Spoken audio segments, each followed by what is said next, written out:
And here we are. This episode of Merely a Setback is brought to you by Farming the Big Love Rocket. Farming the Big Love Rocket. Putting the U in futility. It's time to get your battle text scrolling and that trade chat trolling and buckle up for the podcast about storytelling in the world of Warcraft. This is Merely a Setback.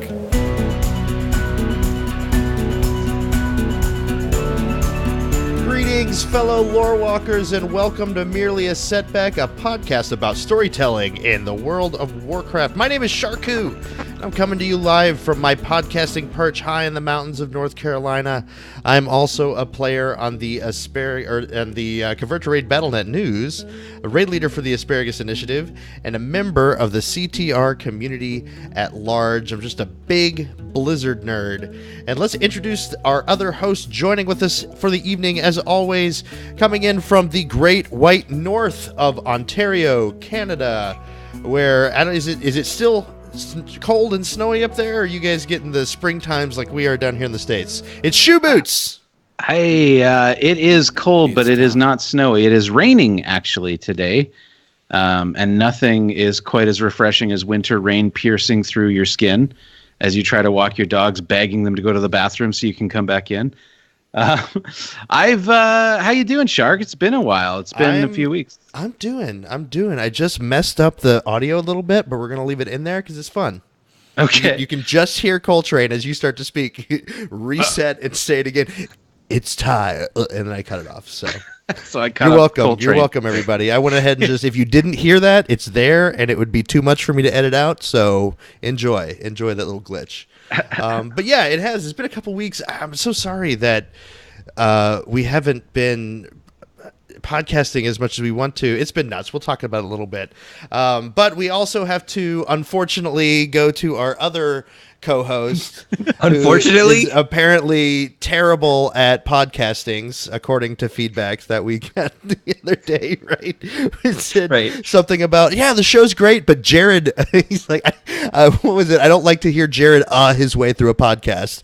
So, which I do. Yeah. I do. Well, first of all, in his defense, he does a significant amount. Somewhere on my computer files, there is a recording of the first podcast me and Jared tried to do about 5 years ago. Grief. And it is absolutely terrible. Jared has improved 1,000% since then. I personally love his moments because it proves that he's thinking. I'll take that as a compliment. It proves he has a brain.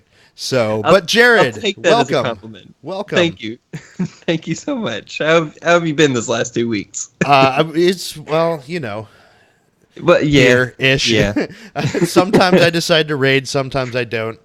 I've been just up to my nose in work stuff and everything. Right. And we had to cancel this show 2 weeks ago because I couldn't get here for work, and it couldn't because I was doing work stuff, and so I was like, hey, Shoe Boots, Jared, take over, and they're like, oh, okay, we can sort of, but I've got this going on, and let's just wait a week. We can cancel 1 week, it'll be fine. Yeah, 1 week's okay. Our listeners will forgive us. And then the next week, we're like, let's do a show. Okay. Monday turns around, and I get deathly ill. And so I'm like, I really want to do the show tonight. We'll just do it Wednesday. We'll do one Wednesday night. Well, I can't be there until 11 on Wednesday. It's okay. We can make it. I have a faculty meeting at 7:30, but it'll be fine. And then Wednesday night comes around, and it takes us 45 minutes to get the audio working. And by then, I'm like, screw it. I'm not doing a show. I'm not doing it anymore.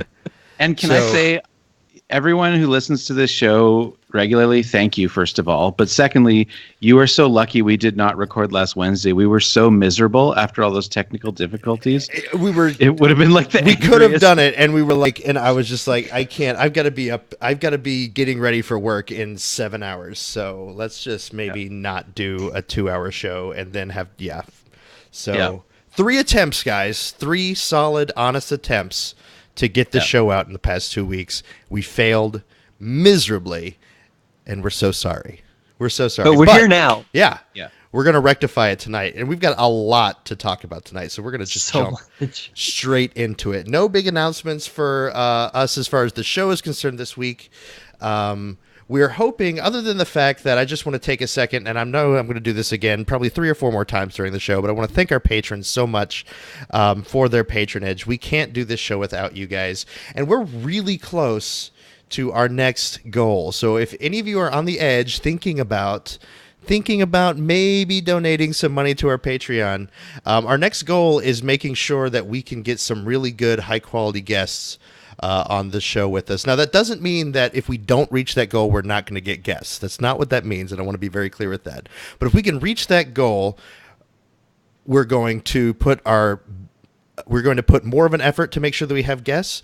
We're going to open up a channel in our Discord so that you guys can start suggesting guests, and we can start looking at some people that maybe we don't even know of, that some of you guys, hey, I know a guy that works on the storyboard for Assassin's Creed or something like that, and he might be an interesting guest to have on your show. Absolutely. So we want to really put that forward. So we're very, very close to that goal if you are interested in helping us out there. And even just in general, we love our patrons. We do this for you.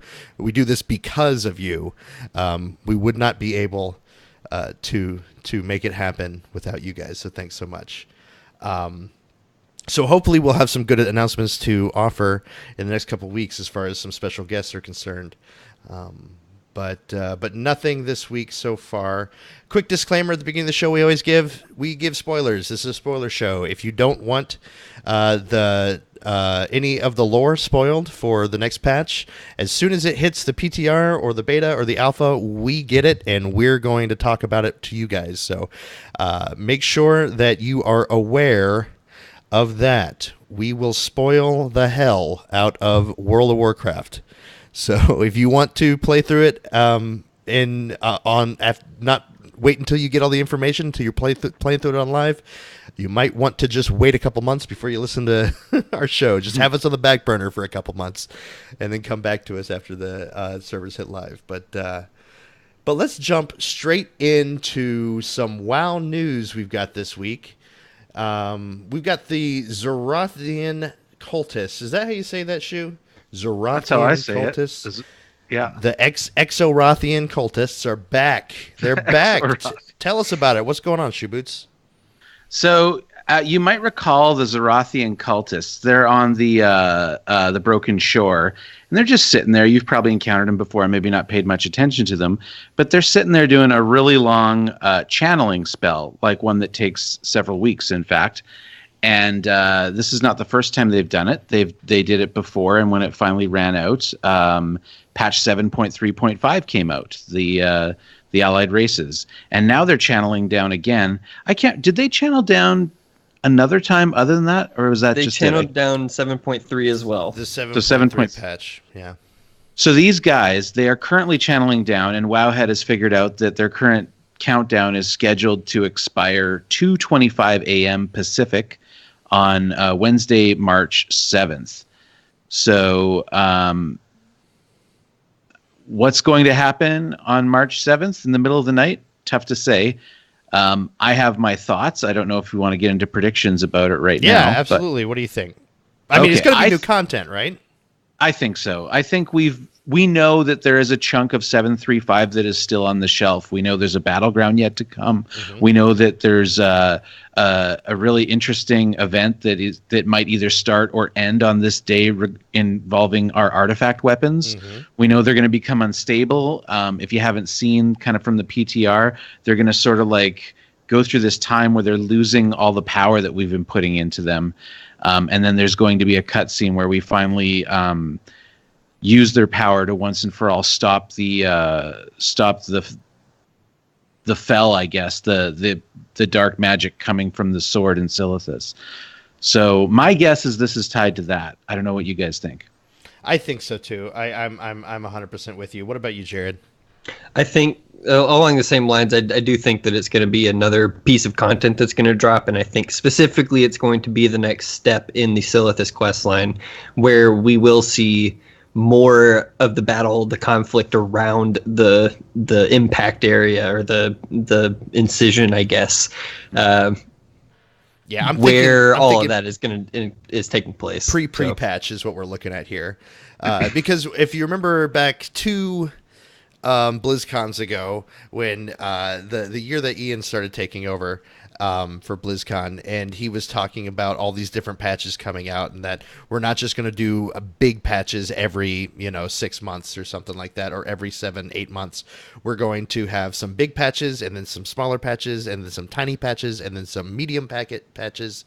And I feel like this is going to be one of the smaller patches that's just going to come out and give us a little bit of quest content for especially for Silithus, or at least start up something like the Nightborne quest, where we had to wait a week to finish the quest line every week. We had like a little hub that we could do that would take about 20 minutes, and then we had to wait until the next week to finish the next one. And so that's going to kind of be a weekly thing, and I think that's what's going to start launching, and it has to do to the Silithus. So we might not get rid of our weapons immediately, but we start down the path of doing that, and they're giving us something new to do every week, a reason to log into the video game. Because I don't know about you guys, I've noticed, at least on our raid team, a lot of people having difficulty finding the drive to log in every week, even for raid. A lot of our raiders are like, yeah, we're done. I'm one of them. Yeah, exactly. We got AOTC down. We killed Argus on heroic, which was our goal. And even though I know down in the depths of our heart that we could do mythic, I feel like the drive of the team was just like, we've been raiding this content pretty hardcore since Nighthold every week, and maybe we should just take a break and kind of chillax a bit before the new expansion drops. So that's what we're doing, and unfortunately that means a lot of the players that we play with aren't going to be there, but and a lot of people aren't logging in. But I think maybe something like this will keep people on the string just long enough that they'll log in to do these quests 20 minutes a week or so. Yeah, I need to do this, because I want to make sure that I can be ready when the PTR drops and not have to go back and farm a bunch of rep like I have to do for all the allied races. Right. Well, here's a really cool thing is, we are technically, depending on how you look at it, you could say we're about 2 months into the lull now, right? Like the lull that happens between expansions. It does not feel like it at all.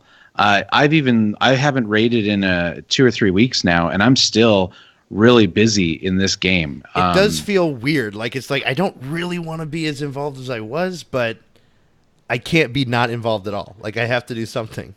Yeah, and I gotta say, like, one of the coolest things that they did was adding, it didn't mean much to me when they did it, but one thing that I've noticed is the Awakening Essences have really got me logging in every day to do that daily battleground, to do that daily heroic. And I have to say, I am having so much fun doing the PvP battlegrounds. And I'm not a PvP guy, but oh my God, am I ready to be a PvP guy. It's so much fun going in there. It really is. And I can't wait for the new feature in Battle for Azeroth when we can turn on PvP no matter what server we're on, because I play on a quiet little RP server, and frankly, most of us suck at PvP. So it should be pretty epic when we get in there and start like flailing our arms at each other. Like, yeah. And we just slap fights. Yeah. Well, that's what I was getting frustrated the other day. We don't have to go into this in depth, but one of my frustrations, and we haven't done the show in 2 weeks, so we haven't talked about allied races or any of that stuff. They're in the game now. Yay. But we actually had a news thing for it. We're like, nope, too much news. Get out of it. Everybody knows about that already. But my big one of the big problems that people have with allied races is the rep grind. And if you haven't completed the rep grind already, people are the rep grind. And I agree to an extent. I don't love the rep grind. I've heard it explained in a couple of ways, especially according to lore. Like and not lore, our curly-headed ginger ambassador to Blizzard devs, but the story of the game. If you have if they're not going to sell you a mount until you're exalted with them, why would they sign their entire race up to be slaughtered? To be endangered for your cause without being exalted. So I understand, like, yes, we need to get to know these people. We need to get to know these factions. We need to get our reputation with them at an exalted rate. They need to have the highest favor of us that they possibly could in order to agree to join our faction. That obviously makes sense from a storytelling perspective. My problem is the way in which you do it. You could only do it with world quests, and it's such a slow grind. You're not getting a whole lot, and if there's no catch-up mechanic, and it's just like so if you haven't been doing it throughout the last several months, maybe it doesn't seem like that long of a time. But especially if you hate just playing the game that way, just hate doing the quests and the dailies, or what, I know they're not called dailies, they're world quests now, but they're dailies, and doing that over and over again, and only being able to do only some dailies work for some factions, and there's no way to just grind, to just do something that's just a grind, and I'm just going to sit here and put music on or a podcast and play for 3 hours and just kill, a bunch of boars out of Elwyn Forest or something like that. There's your Topical. South Park quote for you guys. But did you hear about the guy that did that? There's actually a guy That came that out on Wowhead leveled, today. that With the leveled new- all the way from 1 to 60 by with the- killing. Oh, yeah. I Like- haven't heard about it. I knew it was going to happen. I was wondering who that guy was going to be. Like, as soon as it happened.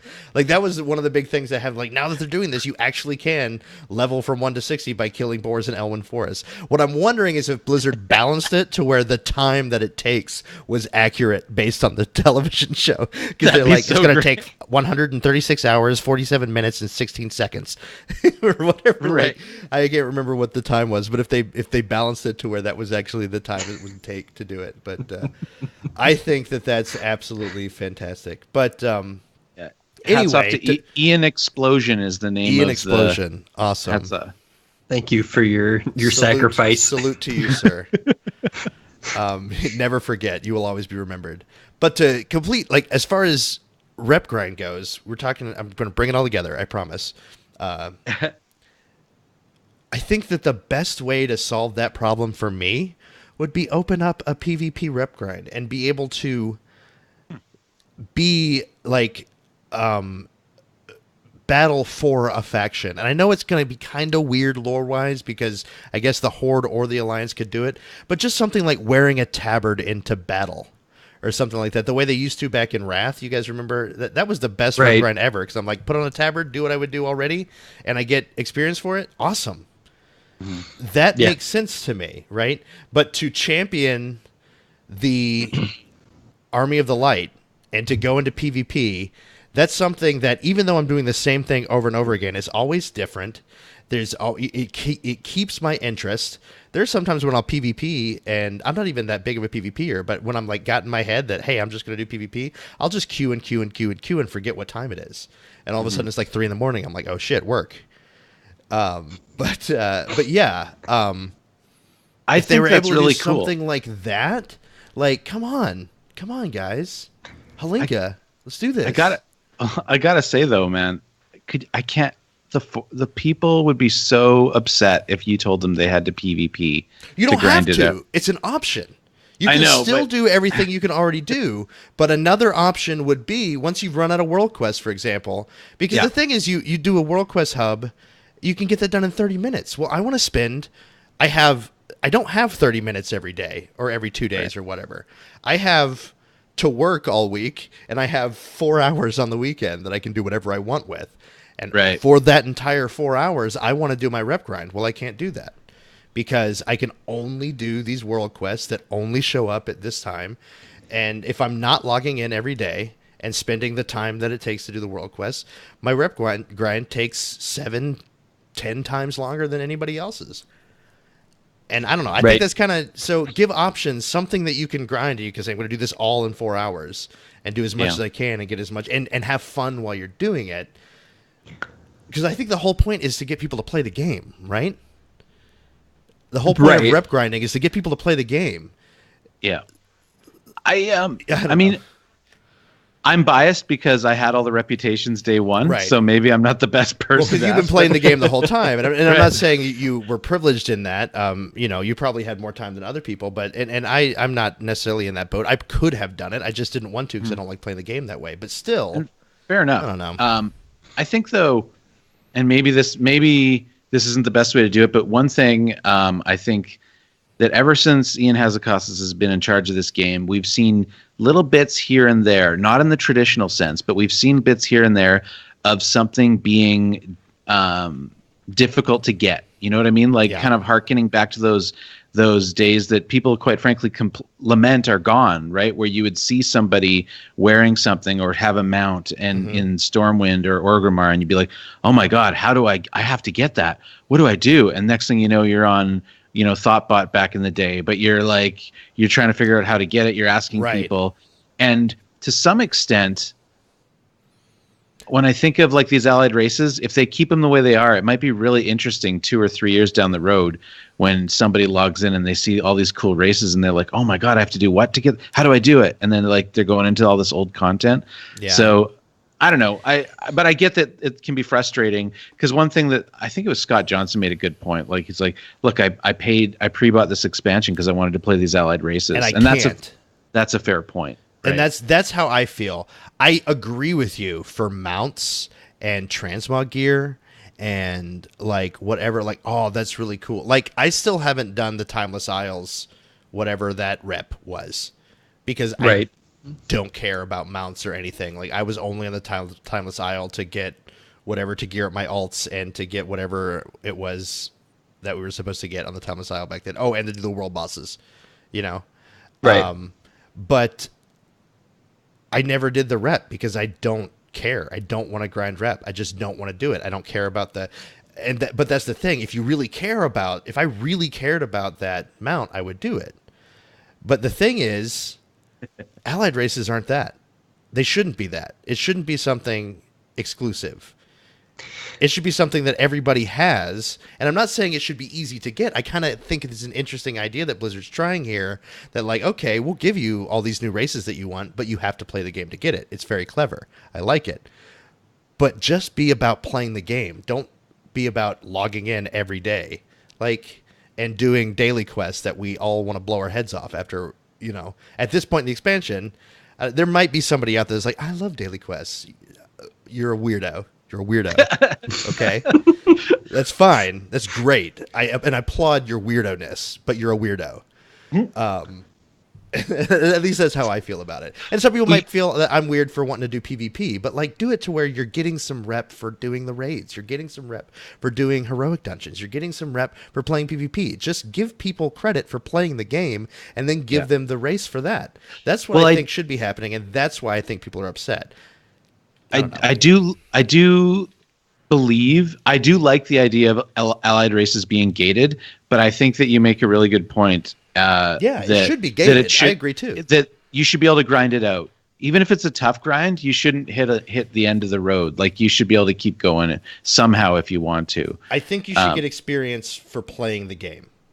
That's what I think.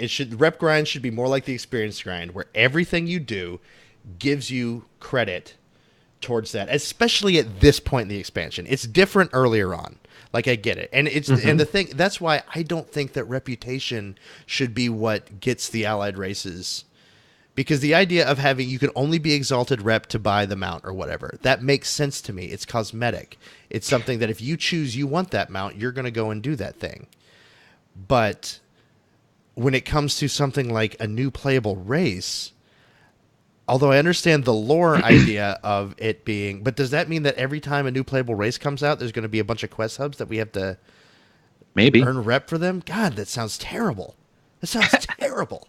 Maybe not, though. But maybe, if there was something like rep that wasn't the exact same, you didn't get all the cosmetic stuff out of it, you just got the playable race. Attunement quests. Attunement. Yeah, oh my God. Yeah, that's what it sounds like. Ugh. It's awful. I hate it. Well, no, because if you think about how much time it would take to put into grinding rep, if we had the option to grind rep, like just sit down for like 4 or 5 hours, like it's about the same. It's about the same as the attunement quest. Just make a super long quest line, then you don't have to worry about like the reputation Nighthold, at all. the Nightborn quest. And that's the thing with the Nightborn Exactly. quest. Like once we did all that to get the exalted with the Nightborn and finish that quest line so we could get flying. Like that's what, God, if they made every race do that, it would be terrible. But at least it was possible and doable, and it didn't feel like, and it was new. Every time you're doing something, it was new. It wasn't the same daily hub over and over and over again. Even though I know world quests are more dynamic than dailies, I get that, but still, it's world quests, and when you've been doing them like every week for already, like 4 months, even if you haven't been doing 2 every years, week, like for me, it's oh my God, it's mind-boggling. But I feel like it should be something. And there is a quest aspect to it. We're going to have to leave this behind us after this point because we got so much to do. But this is a good conversation, especially, when you're looking at I think it's important from a lore perspective that we have to get these people to trust us. But I think we need something other than faction rep to do that. We need some sort of... I think I would like to get experience for playing the game. I think that seems to be the point. And I'm not saying that... I don't know. I think I've said everything that I wanted to say, and I don't know exactly how to put it all together. But that's my problem with the allied races. And we didn't have a chance to talk about allied races on the show yet, so I'm glad that we did. But I do want to say I think it's important. We have to get them to like us in order to join us. Makes sense. We have to do that quest line. Makes sense. Well, playing through the quest line makes sense. I don't think anyone disagrees. Well, there's probably someone that disagrees, but I think most reasonable people agree that completing the Argus quest line makes sense to getting Argus, to getting the Void Elves and the Lightforged Draenei. Sure, because if we don't do that, we'd never meet them. Yeah, so exactly. But now here's the thing is, and you bring up a good point. What about 2 years from now when we're about to get another expansion? In order to get the Lightforged Draenei, do people have to go back and do all the grinding that we're having to do now that we're complaining about at content? I kind of like that they do, personally. Oh, God. Maybe, there's been some talk about people saying, maybe they'll drop the rep component of it when the expansion comes out. Yeah. Like maybe you'll always have to do the quest line, but maybe the rep part of it will go away. I think that grinding that it's so much, and but people have to go back like to get cloud, whatever. You said the cloud mounts. Is that what they're called? Cloud dragons, something. Oh, like in Pandaria, the cloud serpents. Yeah. Or did they drop the rep for that? I think you need the rep, as far as I know. Need to do the rep, you still have to get that. You still have but to. But at the same time, it's a mount, not a race, not a playable race. I don't want them to make to gate playable races that way. I think that you should have to do something to get it. I love that idea. But by cutting it off it just seems exclusive and for a play. And maybe it's just I'm looking at it in a bad perspective, but for me that rubs me wrong because I'm in the Scott Johnson camp where I'm like, I paid my money to get this playable race, and I want to use it, and I don't want to go back and unlock a bunch of bullcrap for it. But here's a big what if. What if you would what if you feel this way because this is the first time something has come along that you have actually gated, wanted. That you've really wanted. Maybe like if you wanted mounts this bad, maybe you would have felt this way a long time ago, sort of thing. And I get Elise in the chat. I get that mentality. They say they don't have a problem with it. Reward the ones that have played the game. I have played the game. I've played this game more than any human person should have ever played this video game. I've been playing since vanilla, almost 15 years now, and I have a divorce to prove it. And I'm not saying, and I agree with what the sentiment is, and I like that idea, but my problem is they're making us play the game in the most monotonous and terrible way possible, and there's only one way to get that faction rep. I have to do world quests. That's the only thing I can do, or invasions, but it's basically the same thing. I can't get it raiding, which is why I play the game. The whole reason I play this video game is so I can raid with my friends. That's the reason I enjoy this game. Other people are all about PvP. They can't get... I want to PvP as a Void Elf. Well, if all I do is PvP, I can never do that. I have to go back and play the game the way they want me to play it. So that's why I disagree a little bit with that. I will give it to people that have played the game. We've all been playing the game. A lot of us have it, especially the ones that I feel like it are so upset about the Allied Race thing, is because I've put a lot of money and time into Blizzard, and I want to play the game.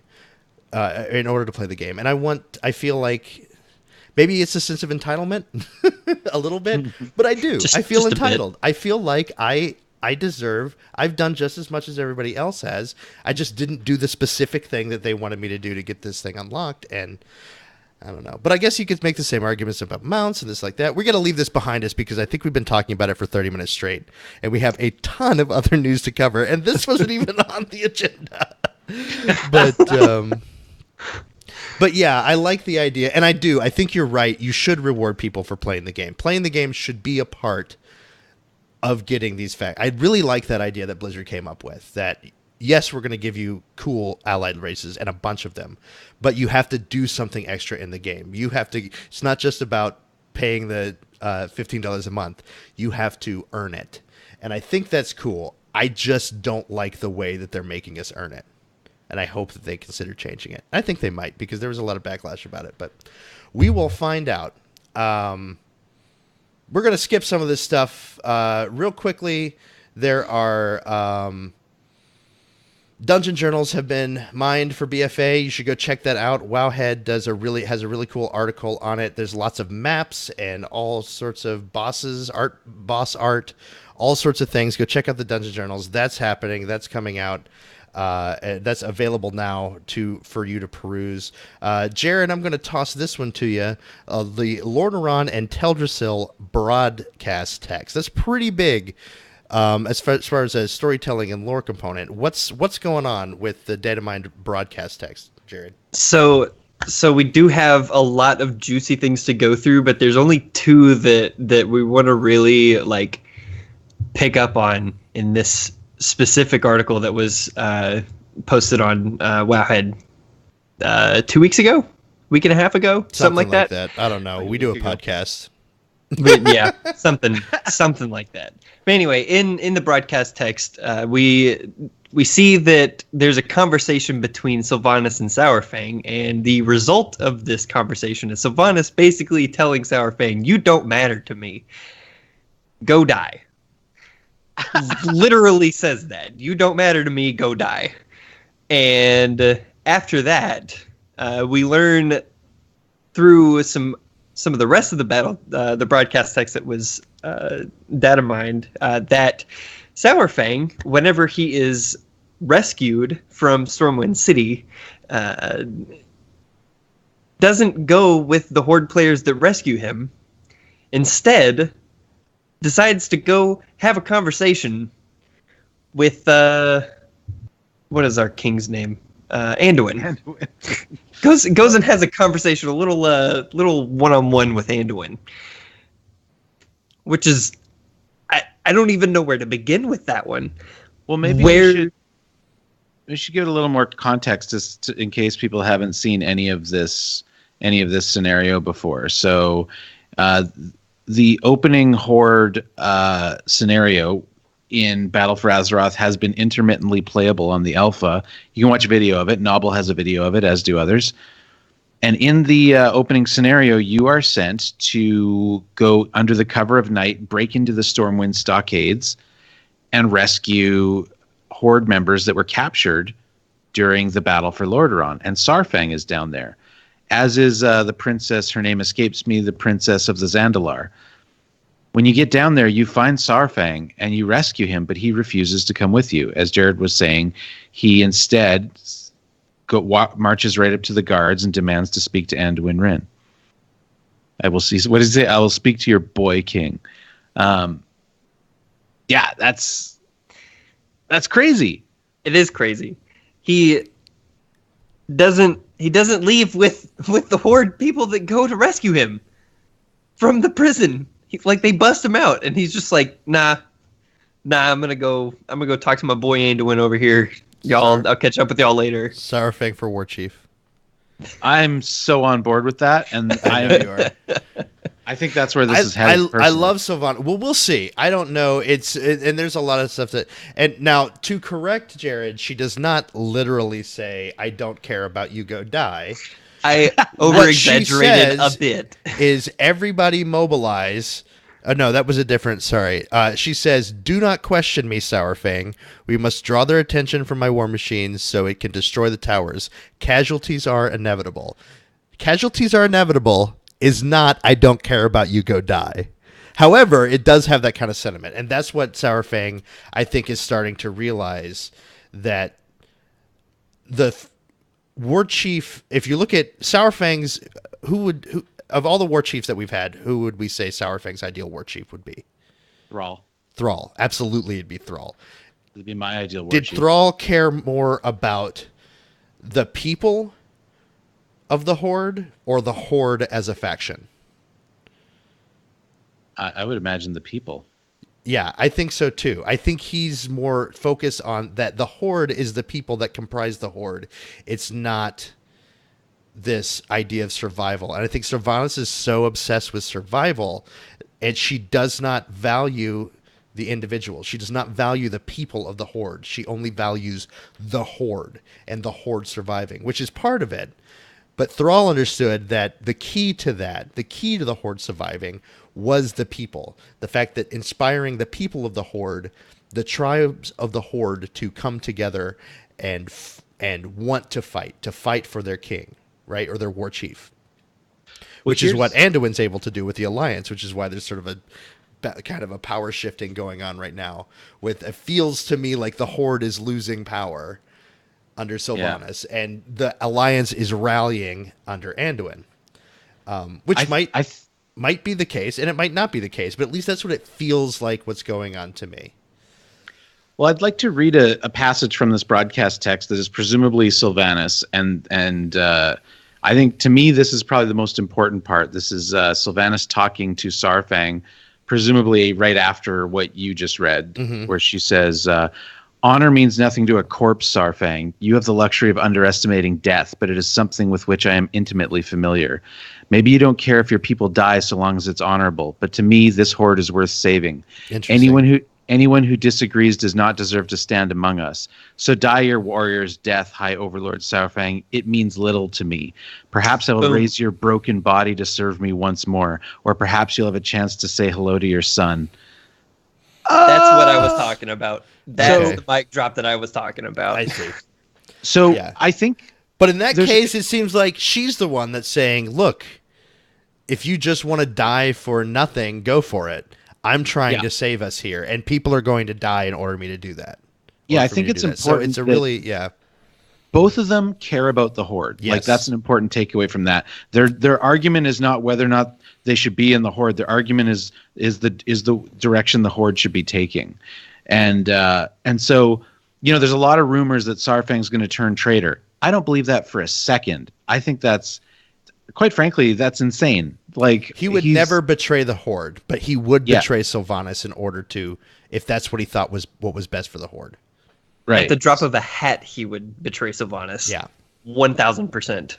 He doesn't trust her. He never trusted her. Nobody trusts her. And that's why I think her story is so cool, and why I really want her to be a good guy, quote unquote good guy. And I think in a lot of ways she is. Schubutz has his bias. Well, but let me be clear. I love Sylvanas as a character. I think she's extremely well written, and this stuff makes me really excited because, well, I am very exciting too, but this stuff makes me very excited because this is Sylvanas written the way she should be written. Right. I have no patience, as said before, for the member of the Horde that wants to lavish in being the savage and brutal group, but at the same time, in one breath, mocks Anduin and mocks the Alliance for being, we're the good guys. And then in the next breath, well, how come Sylvanas is so ruthless? Why is she mean? Because that's the Horde. That's what you wanted. And that's, and I agree. I think that, and it doesn't mean she's not good in, like, good and evil, and that Blizzard is doing a really good job of creating very compelling characters, because I would still think that Sylvanas, from my opinion and what I understand about her, she's still a good character. She wants to do the right thing. She's not chaotic. Well, she's chaotic, but she's not evil. She's not out there to hurt. She's out there to heal. That's what she wants to do, is the right thing. But how she goes about the right thing, even with what she's saying here, the quote that you just said, maybe you don't care if your people die so long as it's honorable, but to me, this horde is worth saving. This is the right thing to do. The horde is what matters. And we're not going to, if that means we need to be traitorous, we're going to be traitorous. If that means we need to be sneaky and we need to break the rules, we're going to do that. I mean, those of us living in the United States, that's exactly how we have a country. We broke all the rules of war. You know what I mean? Yeah. Or whatever. And it's something that, and I think that, so that's one of the things that's what she's about, but that's not honorable to Sour Fang. And that's not what, it creates really compelling, although she's chaotic, she's not necessarily evil.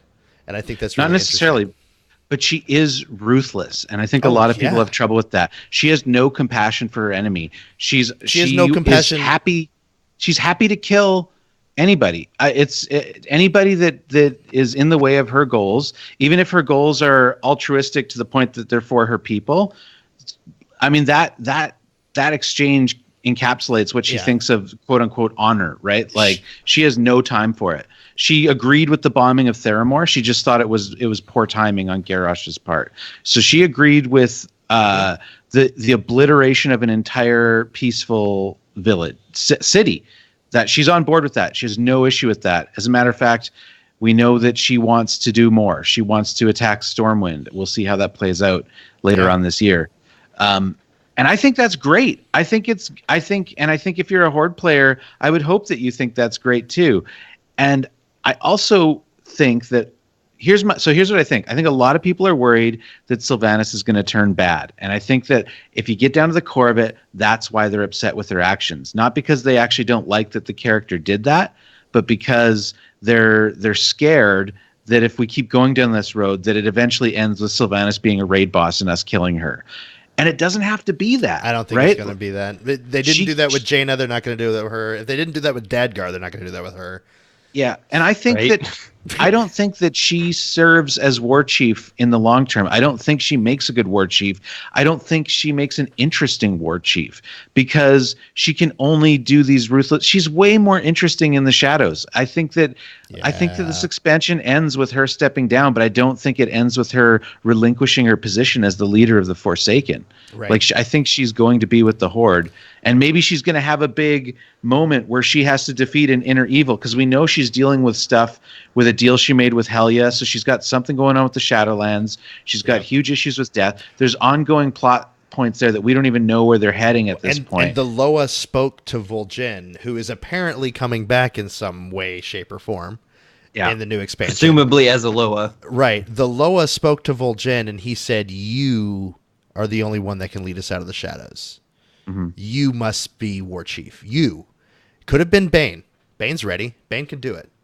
Maybe not the most ideal choice, but he could have done it. You know what I mean? And maybe not Gallywix. Sour Fang absolutely would have been, if I was the dying war chief, I would have been like, Sour Fang, it's your turn. You're the next in line. And maybe the Loa knew that Sylvanas needs to be the war chief for a while. Like for the next few moments. Right now, he knows you're the only one that can do this. You're the only. The Horde doesn't make it through the next 10 minutes unless you're the war chief. And whenever and I think I'm feeling that too. And I like her. I enjoy her as the war chief, and I really like these interesting things. And I loved, like I said, what changed my whole world was being at BlizzCon and watching her Banshee scream for the Horde. And I was like, that's it. She makes sense as war chief to me. 100%. I'm down with it. But there's still something, and I don't know if maybe I'm being racist and I just need to see an orc as war chief, because that's the only, even Vol'jin didn't do it for me. But I'm not gonna lie, but there's something about her that she's not really, I don't want to say not a leader, but she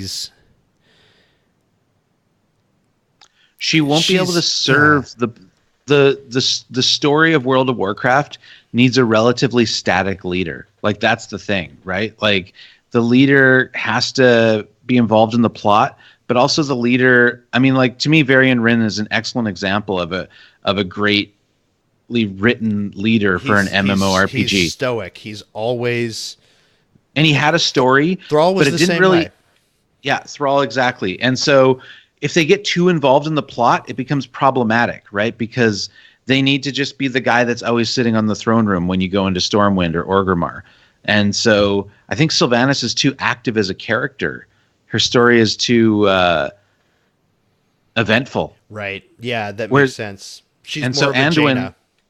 Yeah, like Jaina would not be a good leader for the Alliance because she's going through things.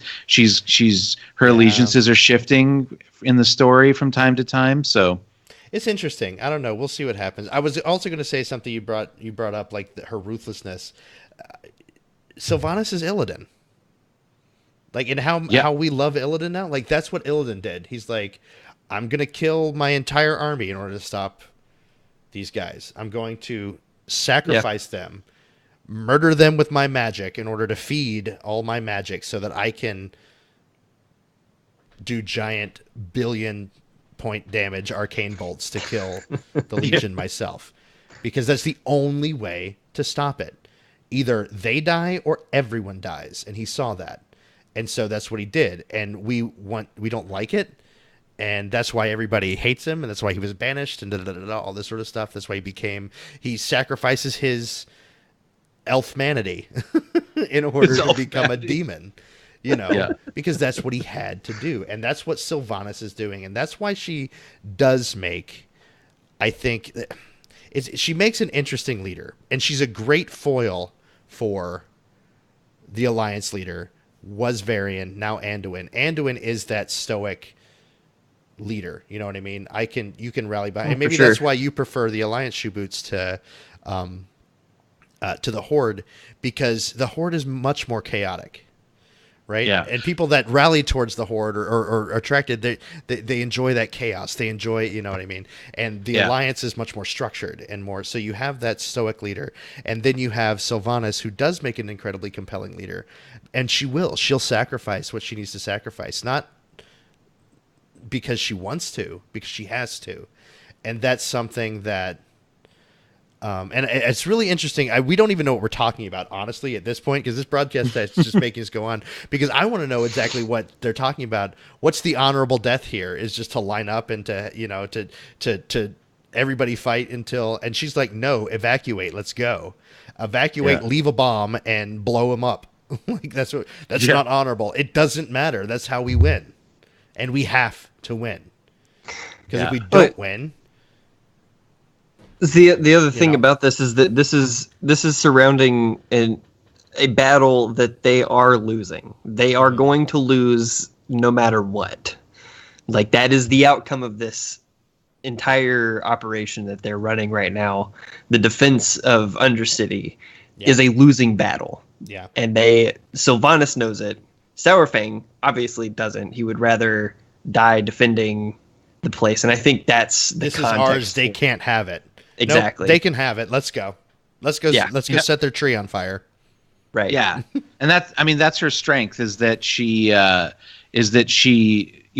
benefit of being ruthless. We've talked a lot about the cons of it, but the pros of being ruthless is you can make really difficult tactical decisions quickly, right? You can look at things logically about what is the best move, and that's what she's able to do, even though it's her home on the line. So that's her benefit of her character.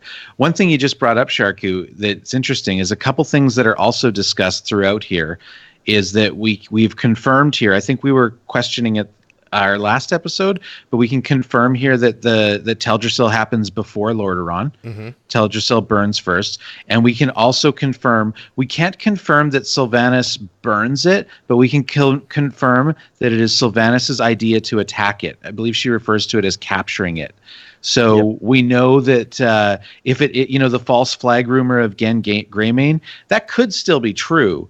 But it's not as true as him just like instigating the whole thing. Yeah. The Horde definitely attacks Teldrassil, which I think is great. I think that fits, as I've been saying, that fits her character. That's what Sylvanas Windrunner would do. So I think that's great. Yep. I think so too. We got to leave this behind us too. We are getting really into it today, guys. I love it. We need to stop holding off podcasts for 2 weeks so we can. Right. Another real quick thing in the news. We're not going to go into this, but there's a special event a special offline event that select Warcraft 3 pros have been invited to at Blizzard. Nobody knows what this is, but there's been some links and we know it's happening. Some leaks. Happy, Russian pro, tweeted something out talking about it, or messaged something and leaked out that he's been invited and he wants to come, and he has to figure out how to get a visa.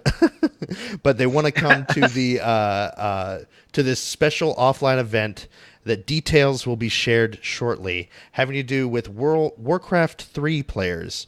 So the speculation, just to sum up real quick before we get into a big discussion about it, is that it could be a Warcraft 3 remastered announcement, that they're going to do an event and have these people play some Warcraft 3 on the remastered event. Yes, please. It could be the more interesting things. It could be Warcraft 3 on a mobile Warcraft 3, so you can play Warcraft 3 on a mobile device, podcasts, iPads and iPhones and smartphones and all those mobile devices, tablet PCs. Right. But the two interesting ones from a lore perspective would be that there's speculation it could be Warcraft 4, that there's going to be a new Warcraft-themed RTS coming out, Warcraft 4, or what I kind of really hope happens, I don't know, I think it's going to be mobile. And I think it's either going to be Warcraft 3 mobile, or it's going to be a new Warcraft RTS designed for the mobile phone. And what's interesting to me about it would be that if it is that you can have two stories happening at the same time. Yes. Right? You've got your World of Warcraft things happening, and then alongside that you have another group of heroes doing something on the side that goes alongside the story in Warcraft. So I really, really hope it's not just a remastering of Warcraft 3, which is probably what it is. If I had to guess, that's probably what I'd say it is. But I think it'd be really, really cool if it was a new Warcraft-themed game, particularly on the mobile. And that's something that if you guys remember that there was a job post a year ago or so before BlizzCon that got leaked and everybody was freaking out about it, that was looking for someone with mobile programming technology and knowledge of Warcraft lore. Yeah. And it's not like they're inviting StarCraft players. So this isn't, this is Warcraft something. This is Warcraft 3. This is Warcraft RTS, folks. I hope dude, I was thinking about what you just said. I was actually, we didn't get a chance to talk about it before the show, but just as I was kind of going through the notes, that's what I was thinking. How great would it be if, we play the single person story of Battle for Azeroth in World of Warcraft, these major battles that take place throughout the world, between the Horde and the Alliance, we can play with phones and iPads and stuff like that. And I'm wondering if what's the Warfronts thing? Yeah. I'm wondering if that's not linked to it somehow. That you can play it in game in World of Warcraft, but there's also it's Warfronts mobile, and it's not the same thing. It's a different game, but maybe you can get resources by playing this mobile game for your Warcraft or something. It's a gold mine if they do it. It's a gold mine. It's the same thing. Remember, Hearthstone was just a flippy little whatever thing. This is we're going to make a card game. It's going to be fun. It's a little mobile thing. It'll be whatever. And then it became top grossing. Yeah, as far as money's concerned, way bigger than WoW for a long span of time. And I mean, it's still, they're kind of taking, I don't know. But Hearthstone is enormous. Probably the biggest money-making card game, at least electronic card game in history. And I mean, there's some other really good card games out there that you can play. But I've said it before. I'll say it again. Hearthstone is a perfect game. I love it. It's so much fun, and you don't have to be good to play it. And I love it. But anyway, yeah, I really want to see that. We can't spend a whole lot of time on that. I know we all have a lot of cool things to say, but I think it'd be really cool. I really hope that it's something new. That it's not just Warcraft 3 remastered or Warcraft 3 on the mobile. I really want to see something new. So hopefully that's what it'll be. Same. Absolutely agree. So let's shift forward. That was the news. Didn't sound like news. It sounded like us arguing about lore, but that's what this podcast is about, I guess. Right. So we're going to shift forward and talk about some more lore-ly like stuff. So the lore deep dives, Jared, you figured out exactly what we're going to talk about this week or 2 weeks ago, whenever we were supposed to talk about it. But why don't you kind of fill us in on what's going on in the game? The deep dive has been entitled "A Tale of Four Tribes." So tell us what's going on, Jared. So we got a lot of really interesting information out of the storylines that we progressed through to unlock the allied races. Pretty much everyone that has played Legion since day one has at least one character that got pretty much mostly exalted with most of the races, specifically High Mountain Tauren and the other one, Suramar. Those people. Nightfallen. The Nightfallen. But took a little bit more, as we discussed earlier, to get the reputations with the other two, the Lightforged Draenei and the Void Elves. But if you did have all those reputations unlocked, you got to see some interesting story, and just wanted to go through, get some of the points, the major points out of the storylines that we pulled through. And the first one is that the old gods 100% still have a hold on the Black Dragonflight. If you played through, you would notice that what is the Tauren dragon's name? Ebonwing or something like that. Yes, Ebonhorn. That's it, Ebonhorn. He, whenever you go to High Mountain to recruit the High Mountain Tauren into the Horde, he's the main focus of the entire experience, and he gets corrupted by the old gods, and you have to heal him or purge the corruption from him in order to gain the trust of the High Mountain Tauren to bring them into the folds of the Horde. And I thought that was probably the most interesting. Probably shouldn't have started out with that one. I'm really sad because I haven't done that one yet. I still need to I'm going to do that. Because I wasn't really into having... See, I'm more into these races based on these scenarios that you can play than I am actually playing the race, by the way. Right. I don't have a 110 Horde. I don't have a 110 Horde, so I can't play them. So I'm the only one that's done all of them? Why didn't you use your booster for Horde? We got a free booster. Whatever. Because you need it on the Alliance. Well, no, because joking aside, because I sadly have not had a chance to actually play through the Horde experience in Legion, so I wanted to play through it. I would rather do that. So yeah, that makes sense. All right, so we also have some. What are some other interesting? So we've got that key little tidbit that you've got the old gods still corrupting the Black Dragonflight, which I feel like we get. What is going on with my Skype right now? All of you guys' cameras are completely bonkers. Oh, you look fantastic. Do I? Yeah. Yeah, everything just went to poo. I don't know. I can still hear you guys. Our video is going to be garbage. Okay. Our video is going to be garbage, but let's keep going. All right. One thing to mention about the High Mountain experience that I think is really interesting is for those of you that had a chance to either watch or play through High Mountain on the Legion beta, early beta and alpha, Ebonhorn was not Ebonhorn. Ebonhorn was Wrathion.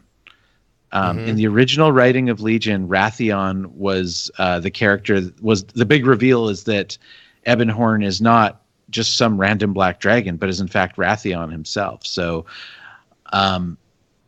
it really makes me wonder, like, how much of the decision to take Wrathion out and put someone else in was based on the larger picture of where they saw Wrathion's story going. Like, what is Wrathion's tie to anything? Is he with the old gods? Is he being corrupted? I don't know, man. Or does he? I think what's really cool about Wrathion is that perhaps he's not. Like, I think that they're trying to corrupt him, but what I want to see in a Wrathion character is not really an incorruptible black dragon, but someone that resists. You know what I mean? Someone that has the power to actually truly stay neutral and control the whispers of the old gods. You know what I mean? That he can shut it, sort of the same way that we've got Illyria with the Void Elves. Like, they're teetering on that balance. And I want to see Wrathion be that, no, you can't. You cannot. I will not allow you to corrupt me. I will not listen to your whispers. I will hear them, but not listen to them. You know what I mean? Right. Or something like that. And so for him to be... Because I still think he's one of the best characters the game's ever had, and I hate that he just fell off after Pandaria. Like, I don't understand. Like, I was so interested in what's going on with Wrathion, and then he just went away. He introduced the Legion invasion. He introduced it. An expansion before it happened. And he's I think he's mentioned but not seen in Warlords of Draenor. And well, here's an interesting thing. It's not. We went through all of Warlords of Draenor, and we're like, well, that must have been what he was talking about. No, it wasn't. It wasn't at all. He was talking about the Legion invasion the whole time, and we know it. And they knew that that's what they were going with. Does he specifically point out the Burning Legion as the enemy that he's worried about? Not specifically, but it's pretty obvious when you're talking about it. Like, everyone was like, Legion's going to be the next expansion, and it was Warlords of Draenor. Like, oh, cool, we're going back to. But the thing is, the Legion expansion starts in Warlords of Draenor. The big bad in Legion is Gul'dan. The big bad in Warlords of Draenor is Gul'dan. It's not. It's not the Iron Horde. It starts out as the Iron Horde, and we actually set the Legion invasion in motion by releasing Gul'dan at the very beginning of the expansion in order to try and stop the Iron Horde. We do it. Us. Yep. It wouldn't have happened if we didn't release Gul'dan, and we didn't go back in time or any of that stuff, which I almost feel like is Blizzard giving themselves the finger by being like, we should have never gone back in time. But yeah, it's, but I feel like he's definitely, but he was completely absent for Legion, and I find it very strange. So I don't know. I don't know. Hopefully whenever they're asked about him, they say they have plans for him. So hopefully it's going to be an awesome killer reveal. If they stop writing Wrathion, that would be the biggest mistake that, as far as storytelling goes, that they could make at this point. I feel like he's such a compelling character. He started out as such a compelling character. Yeah. They can do so much with him. I know they're focusing on other things. And when you're making this game, it's way more than just writing an interesting story. You know what I mean? A lot of times writers get really great things cut because they're just not focusing on that anymore. Look at all the stuff that gets dropped here and there. What was some of the stuff that got dropped for Legion? There was a whole island that got canceled. Right, exactly. Like, I forget what it was called, but yeah, tons of stuff that gets set up and then it just didn't get knocked down because we got to shift and we got to focus, and it's really hard to be able to know what you're going to be able to do 2 years from now. You know, or in the case of Wrathion, 4 or 5 years from now. Like, that's we were playing that 5 years ago, you know, the Mists of Pandaria, when it was still blows me away. So yeah, that was 5 years ago. Now, how do we bring it back in? And I really hope they figure out a way to do it because he's just so great. Me too. So we also have the Nightborn elves didn't join their Night Elf cousins, Shubu's. Why? Why? Why did they get it right and join the Horde? Because they're jerks. No, it essentially comes down to, and again, I don't have my 110 Horde, so I haven't played through this myself. But I've watched the clips and read the text, etc. But they. By the way, I watched Panzer play through it, and she just yelled at Illyria and backtalked like about Tyrande the whole time. Like, she just hates them so much. I don't know. There's lots of hatred going on. For the short version is Tyrande is not too pleased with the Nightborn for abandoning them at their time of need 10,000 years ago, and sort of looks down on them as a classic elf situation. You have 3 different kinds of elves all looking down on each other is essentially for different reasons. Yeah, for different reasons. It's so petty. I hate elves so much. We titled the show.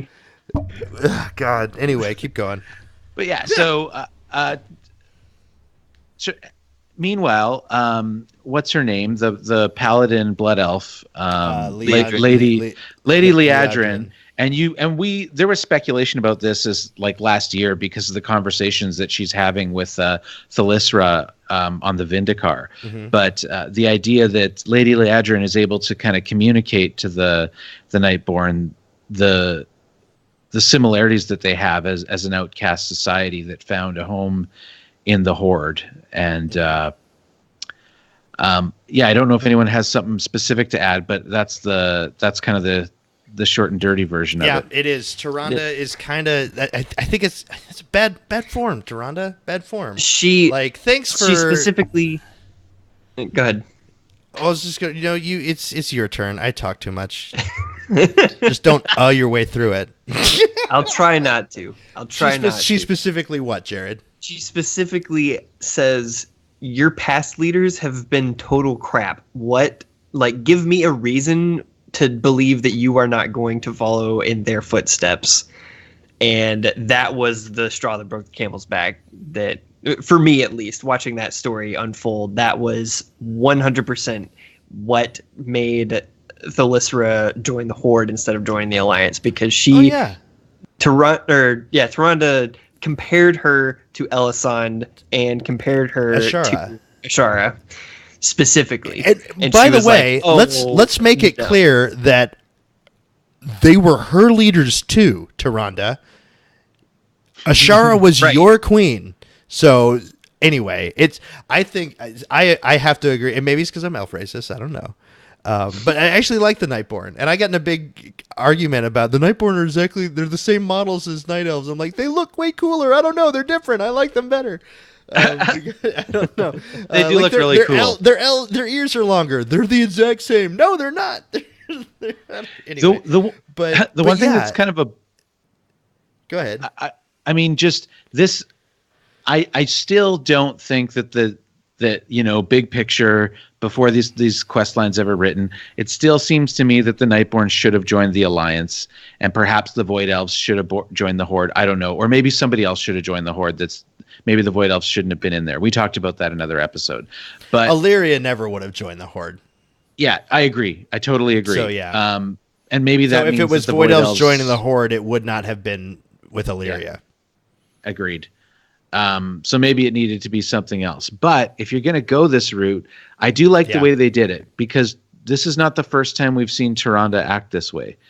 No, Tyranda's awful. And she's been awful since she chose Malfurion over Illidan. Who in their right mind ever? The only elf I love is Illidan. And it's because he's not really an elf, he's a demon. I guess. I don't know. But anyway, keep going. I'm not a huge fan of Tyrande Whisperend. Sorry. As a huge fan of Warcraft 3, I love that she's still a part of this story. She's one of the, the list of characters is getting pretty thin that have been around that long. And she's still one of them. So I like that she comes in, and I like this idea that she is flawed. She's flawed. And she's not complaining. Perfect. It's pretty obvious even to anybody, even to someone that wants to defend Tyrande. I'd be like, well, she has a point. She does, but guys, I don't know. It's in the grand I'm trying to think of a word that I can say on this podcast and still keep our our family tag. Right. But in the idea of her being so short-sighted as to go to this group that both sides want and say, why should we take you? Well, the other side is saying, please join us. You prove to us why you need to take. Yeah, and that's exactly, it wouldn't even be a. And the thing that really infuriates me is thanks for being the linchpin in helping us destroy the Legion. Without the Nightborn, we would not have been able to kill Gul'dan. He would have, it would have happened then. We wouldn't have even gone to Argus. We wouldn't have even gotten Illidan back. We need the Nightborn were 100%. So thanks for that, by the way. But yeah, we still don't trust you, because even though a bunch of you died saving the world for us, and even though Elisandra was a pretty great leader for several thousand years until she decided that the world is going to end, so we might as well join them rather than die at their hand. Which still makes a lot of sense. That's what the Draenei did. And I'm not saying that's what we should all do. The whole theme in that is to stand up and fight, for what's right, even if it means certain annihilation. But at the same time, it makes sense. Everyone's going to die, or you can live and kind of be slaves. Right. And I think I understand why people would be like, yeah, I think we'd rather survive and find a way to not be slaves later on down the road. Yeah, I think everyone it's I think it's a cool, whether it's planned or not, it's a cool story because you can see everyone's perspective. Like Right. all players involved, you can get in their shoes and sort of see why they would look at each other that way. But I love the idea that I can't see it from Taranda's perspective, but keep going. I just don't see how you could be that. I don't see how you could be that terrible to someone. Like that's because she's so. If you think back to Warcraft 3, she was that terrible to everybody, right? Yeah. She was killing humans on sight. Yeah. It's easy to forget that the Night I Elves guess, were a yeah. separate faction than the Alliance Yeah. in Warcraft 3, right? They only come together at the end. Mm-hmm.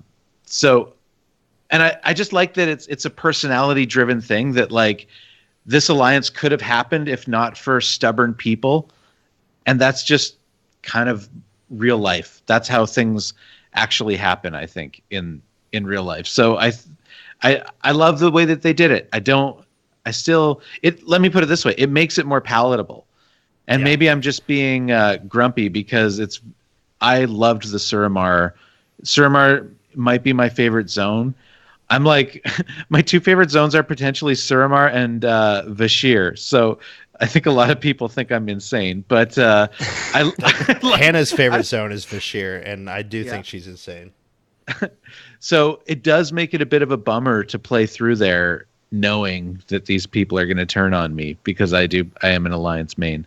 But I mean, that's good you for turned on that's them good for first, the game. Tyrande. You turned on them first. Yeah. I'm gonna go ahead. Yeah. If Tyrande wasn't awful, they would have joined the Alliance. I'm 100%. I think it's good. I think we need more Tyrande. We need more Tyrande and more Gen.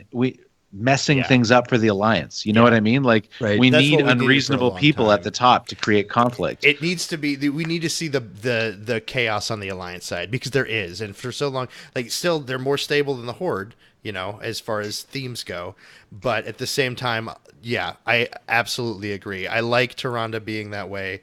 It is something we haven't seen because she's always been, at least because I didn't play a whole lot of Warcraft 3, so I don't know that storyline as well. But she's always been this kind of, almost perfect, priestess of the light, and she Yeah, can do, she and, thinks and she's a big deal. She spends the entire video game, like, yearning for Malfurion, and then he comes back and she's just fawning after him. Is how I see, and I know it's not that, but that's kind of how I've always seen her, right? And No one now, likes like the to see, like, relationship. oh no, she's terrible. Like she's really like that's, and like I said, I can kind of get where she's coming from, but at the same time, it's so elven. It's so elven, just the way that they're just like It's petty. yeah, how can I trust you? And it's so full of distrust, and I think they're doing a really good job of that. Like even you're looking at something like Lord of the Rings, where you've got the Wood Elves and the Wood Elves of Mirkwood are different than the Wood or than the I can't remember all the names. Is it Lordaeron? I don't know. Radian? I don't know. It's not Lordaeron. I can't. Sure. Lothlorien. Sure. Lothlorien. Yes. Right, but all these different, the different elves are, they're not really, they're sort of, kind of, and the Rivendell elves don't really trust the Lothlorien elves, but they kind of have to, and there's all sorts of weird garbage going on with elf politics, and I think it's really cool they're bringing that into World of Warcraft too. But speaking of elf politics, Illyria Windrunner. Yep, she gets kicked out of her hometown. Bye, Illyria. Yes, she goes to visit. That's one of my And, best. That's one of my best. My favorite quotes the whole time is what's the quote that he says something like, "Go back to Stormwind and make your home there for your for you'll never set foot here again. Right. You're no longer one of us or whatever." Lothlorien kicks her out, shuns her. She gets Right. yeah. It like playing through that scenario really cool. blew my mind. If you haven't played it yet, why? And it's great because Seriously, Illyria, why? well, because Shubis doesn't have a 110, man. Come on. I don't have a 110. Well, He doesn't have a yeah, I 110 guess. on Horde side. But yeah, Illyria really, and my heart goes out to her because she obviously doesn't try to do anything. It's just bad crap keeps happening to her. Yeah. And I think, her husband's kind of a jerk. Like, You don't like Turalyon? no, I don't like Turalyon either. Turalyon. He's kind of he's just so he's He's just too sexy. Yeah, that's what it is. He's Tyrande for humans, though. He's like super perfect, and everything's got to be the. He has that snooty sort of like, well, you should like. She's being tortured by the Naru because she was, trying to learn about void magic. He's like, well, you shouldn't have learned about void magic. Like, what? Who does? Who's that's not a loving. Well, thing you to say kind to of your wife. deserved it. You come to I don't see him. I'm saying you come to your wife's side in that. You say no. I'm gonna, but. I don't know. I don't see him that way at all, but that's okay. I know. I mean, maybe it's perspective. I love, but and also like I have like a biased view of Turalyon because my favorite books he stars in and stuff like that. I bet. Well, and I'm sure he's a lot cooler. Especially, I need to read more of the books because I know that they have a much more complex character development that you can do in novels that you can't really do in video games. But yeah, it's all interesting, and we'll see. But yeah, she gets kicked out. I feel bad for her. No more. She's no longer a citizen of Silvermoon City. Now she has to call Stormwind her home. Yeah. Always, forever in exile. But on the other hand, the Void Elf storyline, the starting scenario is super cool. Like I haven't played through that either. Oh man, yeah. Like they kind of do a really good job of introducing sort of like the way that they do the demon hunting starting zone. Like they introduce sort of a cast, like here's 5 or 6 prominent void elves that we might draw upon later when we need prominent void elves in our story. Yeah. And so, and you go into this void place and that's where they start. I just think it's really cool. I can't remember if you can get back to that place. Do you guys know? I haven't tried yet. Like I made a void elf warrior. I haven't done the rep for him yet. You'll have a if you don't change your Hearthstone after you first come out of the little starting area, you still have your Hearth set to that area. Is that the only way back though? I think it is. Because I'll I have did to double change my check. Hearthstone. Okay. I'll have to double check. It might be like a specific item, but I did want to say because there's not a whole lot aside from the Void Elf starting zone being incredibly crazy. There's not a whole lot of story going on with the Void Elf and Lightforged Draenei starting experiences, aside from seeing the birth of two. Well, the Lightforged, it's arguable that it's not the inception of that race. Lightforged Draenei are the same as regular Draenei, except for they glow. And they glow because the Naru are like, yeah, you guys are cool. You've been around for a while. I got one word for Thanks both for of sticking you. Around. I got one word for both of you. Tepartos! Tepartos. Apparently everyone likes I love Tepartos. And I love that people hate him. He's great. I don't know. I haven't. I still need to. Like I said, I'm still trying to grind my all rep. The things. Grinding that stupid rep. And it makes me not want to play the game. It makes me not want to play the video game. Makes you kind of want to peel your fingernails off. Yeah, peel my fingernails off one at a time. If very slowly. Think of it as farming legendaries. That'll make you really want to play the game. Dip my bloody stub fingers into salt water if they would let me just skip the rep grind. God, it's awful. It's so terrible. Oh, goodness. But we've got a couple really quick discussion questions that we're going to run through because we have some feedback that I want to talk about as well here in a minute. But just real quick lightning round about these 4 races that have joined the Alliance and all of the cool things that can happen. Are other races going to become Lightforged? And in the show notes here it says, because Turalyon is a human Lightforged. He is. He is a human Lightforged. So the precedent is set. Whatever. Just saying. He's a glowy possible, human. Possible, but not likely.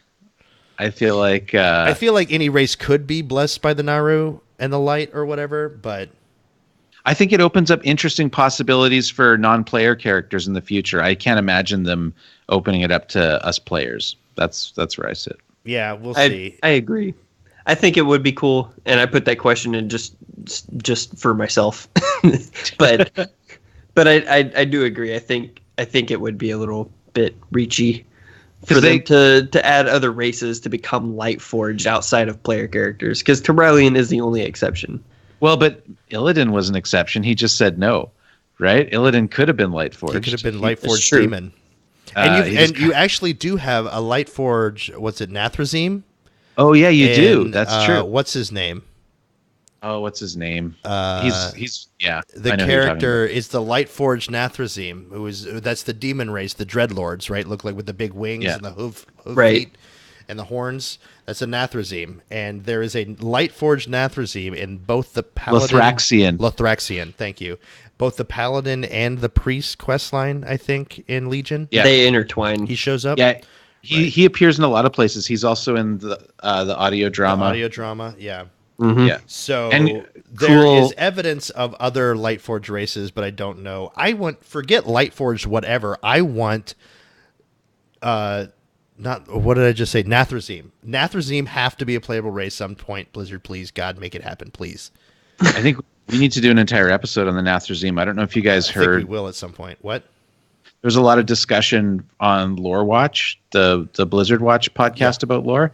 They talked about the Nathrazim at length on a recent episode, and I'd love to dig deep into that. There's a lot going on there. We'll have to listen to that and copy everything they say and steal things because we have no original ideas ever. But yeah, so I don't know if they're going to make anything playable race that's Lightforged unless they just give everything like a Lightforged look. They might be able to do something like that, but I don't think it's Void. likely. I don't think it's same thing for Void. But I don't think they would do that because they want to keep it specific to those two factions. I think we'll see them in the game, but I don't think it'll be playable. Black Dragonflight. What's going on with the Black Dragonflight? We talked about that a little bit. Really, it kind of hinges on Wrathion, right? I think so. Up in the air, but I think Wrathion is the de facto leader at this point. Yeah, and Wrathion's going to be the key to whether or not the Black Dragonflight are going to be salvageable or not, which I really hope they do. I would love to see, because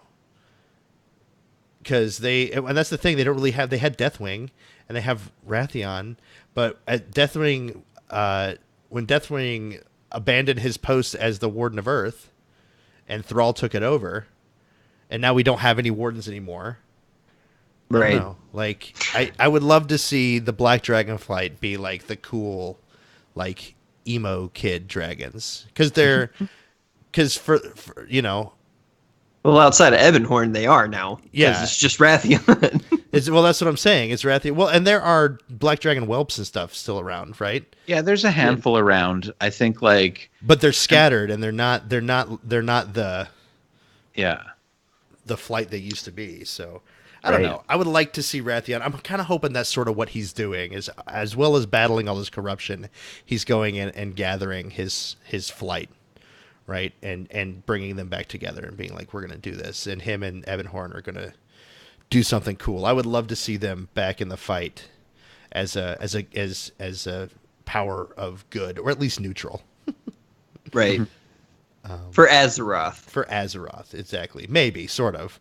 For Azeroth and Self. And, do no harm. Right. That kind of idea. Right. I won't do no purposefully harm, try to do good. I won't purposefully. I'm not trying to do good. I just won't purposefully do anything bad.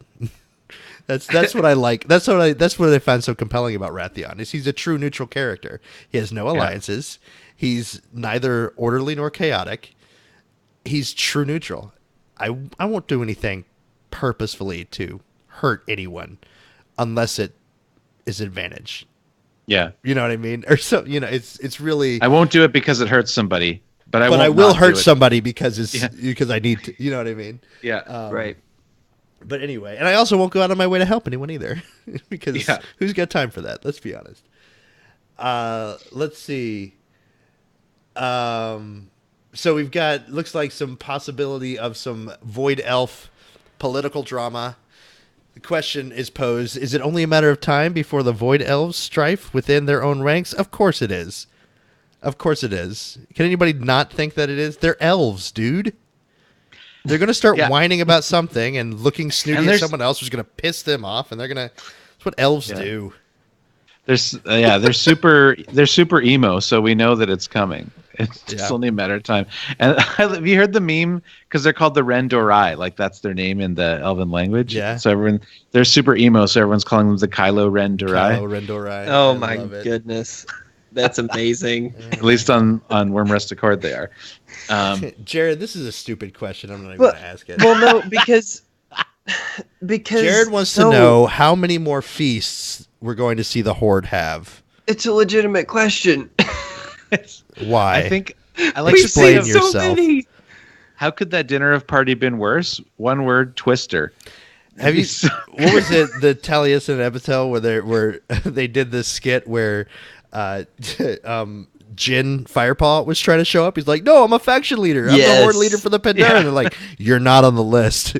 But I'm a faction. But it's Jin Firepaw. I'm a faction leader. Gaslow's in there. Why can't you? Or not Gaslow, but what's his name? Yeah. Gallywix. Gallywix. Gallywix is in there. Why can't I be in there? Gallywix is on the list. Oh God. Callywix was the list. Yeah, exactly. Let's be real. Gallywix wrote the list. All right, that's enough. Some good questions. I'm sorry we had to rush through that. We spent way too much time talking about stuff that wasn't even in the show notes. But I feel like we had a really, really awesome episode, guys. I really appreciate the conversation. And we're going to skip forward into some feedback. So we're going to run through some of this stuff. We might not be able to get to everything. If we don't get to your feedback, I promise we're going to get to it eventually. Keep listening to the show, and I'm going to do the best that I can to make sure that we can get some feedback in here. But we had a tweet from Worgen BM Hunter who says, got a question for merely some feedback. Do you think the new large and small human models will be introduced as allied races in Kultiris, etc., or as a cosmetic choice for existing humans like upright orcs? What do you guys think? Are we going to see Kultiran models as playable races? I say no. I think I mean, I want the answer to be yes. Why not? But I think one of the reasons that they're able to push out so many allied races is that these allied races don't require them to redesign any armor or redo any skeletal structures or remap anything, right? So all of these new shaped humans need new shaped shoulders and new shaped helms and new shaped capes. And when they do that as an NPC, it's easy enough because they can say, okay, here's the 10 designs we're going to do. But if they have to go through everything in the game, that's a huge undertaking just to add an allied race. So I would love to be proven wrong. I think it would be awesome if they were added, but I personally don't see it happening. What do you think, Jared? I think it's possible. I definitely think it's possible, and I would like to see it. But I think it's one of those things where we haven't had Kultirans in the game. They've not been introduced. We have no background. So I think it's possible after this next expansion, or at the very earliest at the end of this next expansion, that we'll possibly see. They've already leaked that Volpira are going to be an allied race. And that's something we've never seen before. Now they're saying maybe not. Nope, they can't. Maybe not. It's going to have to happen. But the Volpira are exactly goblins. They're the exact shape and size of goblins. That's so true. There's no armor redesign necessary. Mm-hmm. It's true. So I don't know. Yep. I don't know. But I also don't want allied races just to be reskins, though. But anyway, I know technical things. Really quick, unfortunately, we can't really get into this one. There was a lot of stuff here. But I want to just mention Alessander sent us an email correcting us. Forsaken start in Death Knell, not Brill. Death Knell's right next to Brill. It's like the same place. They're the same place. It's not, though. It's not. You're correct. It's true. Alessandro, you are correct. 100% correct. But they are the same But place. I was thinking the starting zone. I was thinking the whole zone, right? So when I said Brill, I meant, what is that, Tearsfall Glades? Yeah. So, yeah. But anyway. You're right, Alessander. Are you happy now? You're right. You got us. You're right. We're wrong. You're right. You win the day. But yeah, lots of really cool speculation here that he gives. This is a very long and amazing email that I wish I could read. It wasn't anyway right now, but we have to go through. And if we get into it, man, this is going to be a 4-hour episode. So, but some really cool things, speculating that Sylvanas will team up with the Lich King to create like more of a Valkyr sort of thing going on as sort of a voidy counterpart to a Loon. That's kind of interesting. Also mentions that brownskin orcs are necessary because for transmog. Have to have brown skinned orcs. Do you need any other reason other than for transmog? I don't think. No, I don't think. I think brown skinned orcs are just necessary. I really want to see Draenor orcs in the game. Whether they're a new option to use for regular orcs, just they change their skin to where we can have different color skin, or they're a new playable race. We have Draenor orcs. It'll be really cool. But I think it's going to happen. But we'll see. We'll see what goes down. But thank you very much for your email. Also, Kleptic, real quick, last one. This guy Kleptic. Writes. This guy. He's on our raid team. Can you recommend what the best lore-rich zones to level with the new leveling revamp? I haven't leveled yet because I don't have. I just got to get my Nightborn. I just got a Nightborn. So I was able to get a Nightborn character, but I wanted to wait to do the leveling experience until I had a new race to level, and I haven't done that yet. So what do you guys think? What's the best zones, especially if you haven't played in it much?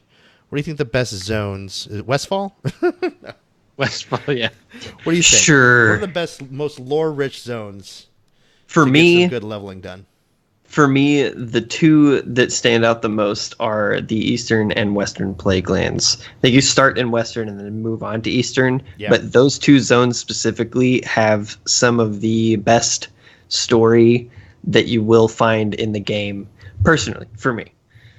Yeah, and that's where the Arthas storyline, the Alliance storyline in Warcraft 3 took place, too. Right. And where Lordaeron, Eastern, Western Plaguelands. Those were on the top of my list as well, so put me down for recommending that as well. But what about Hordeside? Hordeside. Oh, Hordeside. Good grief. Well, okay, I guess so. I really like the other one I was going to throw in for Alliance was Red Ridge Mountains. I think it's great. Hordeside. Yeah, that's true. I did love Red Ridge Mountains when I actually had to do it, like back in vanilla. You know what was really great on the Horde side? It's kind of dated now because of Garrosh being dead, but the Stone Talon Mountains were pretty awesome for Horde. It culminates with Garrosh Hellscream being involved, so you kind of have to just mentally transplant yourself back in Cataclysm. Old model Garrosh too, before he got all rocky. Yeah, but I really love that zone, and that zone really actually made me appreciate Garrosh as a leader and made it that much more upsetting when he became what he became. Yeah. So I think that's a really cool zone. It's Thrall's fault. It's Thrall's fault. Thrall's fault. Also, another one to add, since we already said 3 now for Alliance side, another one to add is the zone right before Stone Talon Mountains, Ashenvale, I think. Well, Plaguelands is playable both sides. Well, it is. Yeah, it is, but I think certainly I think Eastern Plaguelands is the same for each side. Okay, I think Western Plaguelands has different. Ashenvale for Hordeside. But yeah, Ashenvale is definitely one of the more interesting ones because especially post Cata when it was a lot more hordy, right? Because the Night Elves still kind of go through there, but and let's not forget post Classic, like. Some of the best zones that I'm still leveling up. I haven't quite been in them yet because I'm not high enough level on my new characters. But oh my god, Winter Spring! Oh, Spring! I love Winter Spring. Yeah, dude. It's probably my favorite zone in terms of design. I don't know how lore rich it's one of my favorite ones. No one ever does Winter Spring anymore. You know what I mean? You never did because it's changed a lot, but it's old Thousand Needles. I like the new one too. We'll get Classic soon. But when you get, I think two of the most important zones to do when you get to the appropriate level are the 2 final zones in Northrend, Ice Crown and Storm Peaks. Yeah. Ice Crown is going to tell you everything you ever want. If you've never played it, it's the story of the Lich King. It's one of the best zones they've ever done. And Storm Peaks, it's hard to almost bring yourself back mentally to it because when this first came out, we knew almost nothing about the Titans. This is the zone where we first start to really learn about the Titan Forged and the Titans and everything about them. This is the zone where Ulduar is. And the last one that I would throw in. So all the zones, Shoe Boots, is that what you're saying? All the zone, play every zone. What's your last one? Delete your character and make another one if you get max level so you can play the zones again. is Krasarang Wilds in Pandaria. Yeah. Yes. Very emotional. Valley of the Four Winds and Krasarang Wilds are kind of connected, but oh man, like the story of Krasarang Wilds is amazing. That's Absolutely. all I got. Agreed. All right, so get to leveling, guys. A lot of the experience is really, really cool. But yeah, definitely hit those up. I can't wait to get to Winter Spring. I'm going to have some fun in Winter Spring. I guarantee. That's going to be the show, guys. That's it. Everybody, thanks for coming out. Before we go, we're going to go around the room and see how we can get in touch with our hosts. As always, Jared, where do we go to talk to you? You can find me on Twitter at prosperity_42. You can also find me on my YouTube channel, youtube.com/prosperity42. You can also email me, prosperity42gaming@gmail.com. And Shoe Boots. You can find me on Twitter at @theshoeboots, and you can email me, theshoeboots@gmail.com, and find me on my Twitch stream, which is twitch.tv/shoeboots. And I'm Sharku, and you can find me at Sharku_CTR on Twitter. Same for Twitch. Sharku_CTR for pretty much everything that I'm on, which is Twitter and Twitch. And maybe some other things. I don't know. But that's how you can also get in touch with the show. You can email us at setbackpodcast@gmail.com. You can check out our Twitter at setbackpodcast. You can listen to us live on twitch.tv/setbackpodcast. We record every Monday night when we're not sick or dying or at work at 9 p.m. Eastern on Twitch. So check us out there. Also, you can check out our Patreon at patreon.com/setbackpodcast. So those are some ways that you can check us out. We're hoping to have a website at some point, maybe soon. We'll see. But that's something that's going to come on. Until then, you can we started using our Patreon site as our base website. So check some stuff out there. You can also get our information on Discord. We have a Discord server, and you can get that information from our Patreon site. So go check that out. We love hearing feedback from you guys.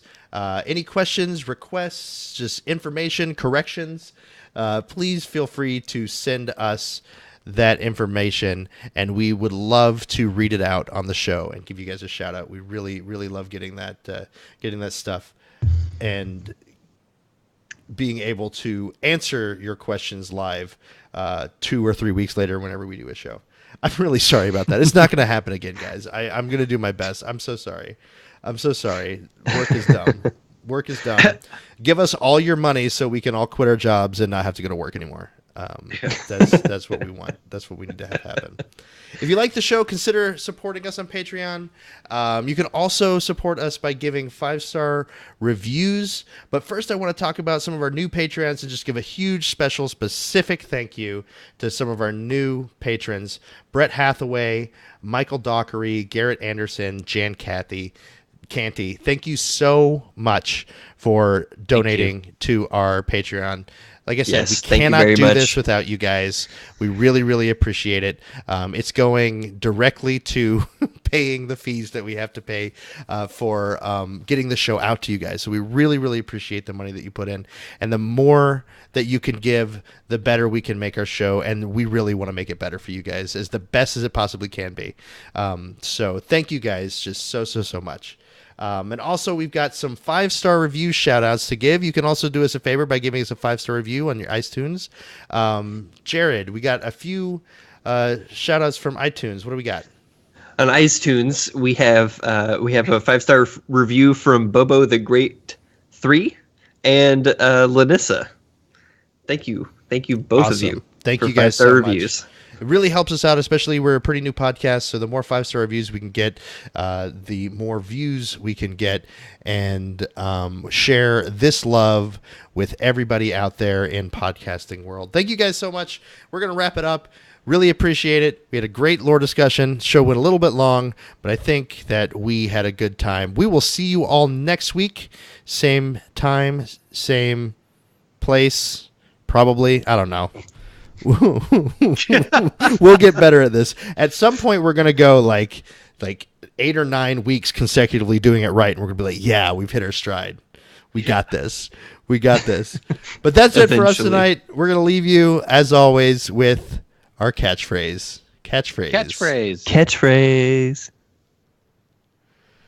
All right.